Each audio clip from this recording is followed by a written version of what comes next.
Mana di Aceh Barat.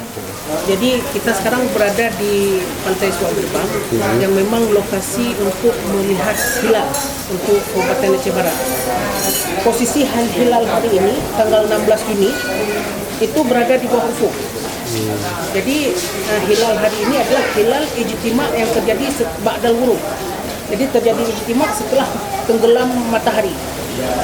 Di posisi kita di Suak Gerbang ini terjadi ijtima nanti jam 21.05:13. Jadi jam 9 lewat 5 menit malam. Dengan ketinggiannya min 3 derajat. Jadi min 3 derajat ini berada di bawah ufuk. Tetapi karena hari ini adalah 29 Syakban, maka ru'yah tetap kita laksanakan hari ini. Kemudian hilal tidak terlihat hari ini, besok disempurnakan Syakban menjadi 30. Sehingga Ramadan jatuh pada hari Kamis, 18 Juli. Ini keadaan kita yang sebenarnya yang ada di sini. Tapi pada ini hilal tidak kelihatan atau bagaimana? Untuk hari ini hilal tidak terlihat. Untuk hari ini hilal tidak terlihat.